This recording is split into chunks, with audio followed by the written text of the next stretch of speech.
So we talked about the one-way ANOVA before. Now we're going to talk about the two-way ANOVA, right? And to sort of motivate you for the two-way ANOVA, let's say we had data like this, right? So we've got some control people, we've given them a drug, it's supposed to be, an anabolic steroid, it's going to make everybody massive and win the Commonwealth Games. Given this data, do you believe it works? Well, I mean, maybe there's some kind of evidence that it works. Little trick I often like to do is kind of look at data like this and think, how many data points would I need to swap to make this data, you know, clearly insignificant? And basically, if I remove that last data point from here and put it over here, I would be like, yeah, no, there's no way that drug's doing anything. And if the answer to that question is only one or two, I'm always pretty skeptical, irrespective of what the p-value is, just for that matter. But it's often a little quick rule of thumb way of working. Right, do you believe this works? Well, the p-value is 0.1. We shouldn't believe this works. But what if I showed you that this data was actually, it's the exact same data, right? We've got males, we have females, we're giving them some of them are the control, some of them on the drug. What about now? I'm convinced, right? If I look at this data, I am convinced there's almost no overlap in the populations, between the males on the placebo and on the drug. There's a tiny overlap here. This looks like a pretty big effect. And indeed, the p-value now is getting to be pretty small. And this shows us that by explaining variance, we get an increase in power. What does that mean? Well, look how variable this data is, right? Versus how variable that is. It's because a lot of this variation was due to the male-female variance, not to do with the variance of our control and drug difference, right? And so once we explain away that variance that was actually due to the male and female, then the variance caused by the drug, the difference here is much more obvious, much more clear, right? So when we can explain away variance, our ability to see the variance caused by what we're interested in becomes, our ability becomes better. Okay, now the maths behind the two-way ANOVA is similar, but a little bit more involved. Again, remember, I'm not going to be asking you to do this by hand ever, but I do want you to try and kind of understand what's going on under the hood and hopefully get to grips with this idea of explaining variance. Okay, before we get there, I want to actually do it in reverse to how we're doing with the other ones. What do we use two-way ANOVAs for? Well, where there are two factors, right, that might affect our dependent variable, right? One-way ANOVA was for one factor. Two-way ANOVAs are for two factors. And unsurprisingly, there are three and four-way ANOVAs, though if you're doing them, you've probably done a mistake. But nonetheless, we're just going to stop at two-way ANOVAs because they're pretty useful, right? So you might be interested, as we saw there in the last one, sex might be one factor, treatment might be another factor. That could be in any drug trial on the planet, okay? We might be doing an epidemiological study, and so we might do a two-way ANOVA on where parents' education might be one factor and employment status might be another, right? The parents might have one of three different types of education, no education, high school only, or university. Employment might be unemployed or employed, right? Again, where there is no halfway between. These are not continuous variables. These are factors. We might be interested in why do some people get really sick with COVID and other people's don't, and so we could put in our COVID vaccination status. Again, you're either vaccinated or you're not, or maybe you're boosted, right? But you can't be like halfway between boosted and vaccinated. Okay, it doesn't even make any sense. And a history of lung problems might be another, right? They either are or they aren't. Now, in a lot of these things, you could argue, oh, there is a kind of halfway in between kind of status, right? It's not about necessarily whether there truly is some halfway status. It's about whether you, the scientist, are labeling that, right? So, a history of lung problems could be something where you could argue, well, he had a little cold. It's kind of like a history of lung problems.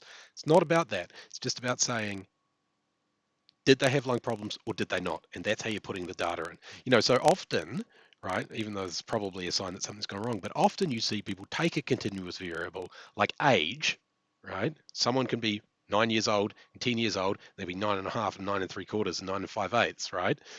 But they might split it into four groups. under 10 years old, between 10 and 20, 20 to 50, and 50 and above, okay? And now it becomes a factor. So it's how you're treating the data, not truly what is going on in the data. Okay, so how do we do in Anova? Well, you start with each factor. And what you do is you, for each factor, you calculate the mean for each level. So in this case, we have two levels. For this factor, which is treatment, we either have the drug level or the control level. We calculate the difference, the sum of squares for that, and then we multiply it by the number of data points in those levels, right? So there's 6 data points in the control. I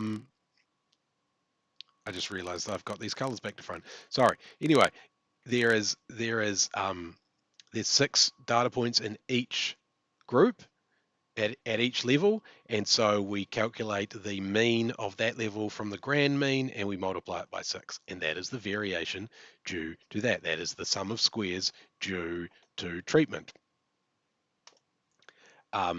We do it for the other factor, in this case sex, right? So we do the male mean minus the grand mean, we square that and we multiply it by 6. We do the grand mean minus the female mean, we multiply that, we square it and multiply it by 6, and that is the variation, the sum of squares due to that factor.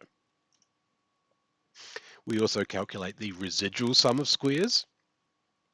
So that is how far each data point is from its group mean, right? It's this minus this squared, plus this minus this squared, plus this minus this squared, this minus this squared, and so on and so on and so forth. And that is the residual sum of squares. And then finally, we need to know the total sum of squares, which, as always, is just the difference of each data point from the overall mean squared, all summed up, right? And that's that number. So we have 4 sums of squares due to 4 sources of variation, right? And just like before, when we were able to do explained variance is just total variance minus unexplained variance, we should be able to do the same kind of maths. All of the variances added up should equal to the total variance. So let's do it, right? The total variation is 1,366. The variation due to the treatment is 352. The variation due to sex is this. The residual variation is this. We add them all up and they're not the same. Whoops. What's going on? Because there is one more source of variation that we have missed, and it's another one of these ones that we can't measure directly. Is the variation due to the interaction? Okay, now the variation is something that people who learn about Anovas for the first time sometimes get a bit confused about. Variation is just simply saying, does one of the factors have the same effect on both or all levels of the other factor? So for instance, we have drug, and it has 2 levels, no drug or placebo drug, controlled drug. We have 2 sexes. What if the drug worked much better on males than it did on females? Then we would have an interaction. The effect of the drug is different depending on the level of the other drug, and that is the interaction. Now, in this case, there is almost no interaction, so this number is 1, right? The variation due to the interaction is 1. So we know what F values. F values are the explained variation due to that thing divided by the unexplained. So we have the sum of squares treatment divided by the sum of squares residual divided by n minus 4 this time. We get 13. That is a very significant p-value. Why is it significant? Because we were able to calculate the true distribution of f. There was no relationship. All of these numbers were just random. That is the null hypothesis being true, that all of these numbers are just drawn from the same random distribution. The sum of squares, the f value for sex, which is the sum of squares sex divided by the sum of squares residuals, gives us 27.4, and the f for the interaction, where we just had the sum of squares for interaction, which is just 1, is 0.03, so close to 0 as the p-value is very, very large.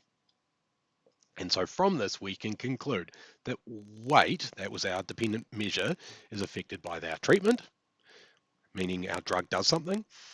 Weight is affected by sex, meaning People weigh more depending on their sex, and the effect of the drug is not significantly different between the sexes. There's no interaction.